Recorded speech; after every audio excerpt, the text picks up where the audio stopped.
தாம்பரம் மேற்கு பகுதி கழக அதிமுக சார்பில் அன்னதானம் வழங்கும் நிகழ்ச்சி நடைபெற்றது. செங்கல்பட்டு மேற்கு மாவட்ட தாம்பரம் மேற்கு பகுதி கழக அதிமுக சார்பில் கழக பொதுச் செயலாளர் தமிழக எதிர்க்கட்சித் தலைவருமான எடப்பாடி பழனிசாமி அவர்களின் 71வது பிறந்தநாளை முன்னிட்டு செங்கல்பட்டு மேற்கு மாவட்ட மகளிர் அணி இணை செயலாளர் அமுதா ஏற்பாட்டின் பேரில் பெருங்குளத்தூரில் உள்ள பஷ்யா தீபம் மனவளர்ச்சி குன்றிய காப்பகத்தில் அன்னதானம் வழங்கும் நிகழ்ச்சி காப்பகம் வளாகத்தில் நடைபெற்றது.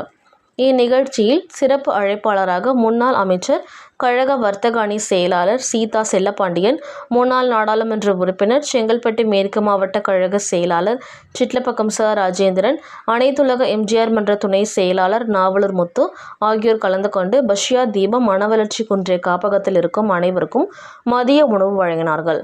மேலும் இந்நிகழ்வில் மாநகர மேற்கு பகுதி கழக செயலாளர் கோபிநாதன், மாநகர கிழக்கு பகுதி கழக செயலாளர் எம். கூத்தன், மாநகர மத்திய பகுதி கழக செயலாளர் எல். செழியன், செங்கல்பட்டு மேற்கு மாவட்ட கழக பொருளாளர் பி. கே. பரசுராமன், மாமன்ற உறுப்பினர், பகுதி கழக துணை செயலாளர் ஸ்டார் பிரபா, தலைமை கழக பேச்சாளர் எஸ். மூர்த்தி, தகவல் தொழில்நுட்ப அணி நகர துணை தலைவர் பாபி என்கின்ற மிருதுஞ்செயன், மகளிர் அணி நிர்வாகி லோகநாயகி சுசிலா மற்றும் மாவட்ட, வட்ட, மாநகர பகுதி கழக நிர்வாகிகள், மகளிர் அணியை சேர்ந்த நிர்வாகிகள், மாமன்ற உறுப்பினர்கள், கழக செயல் வீரர்கள் மற்றும் வீராங்கனைகள் உட்பட ஏராளமானோர் கலந்து கொண்டனர்.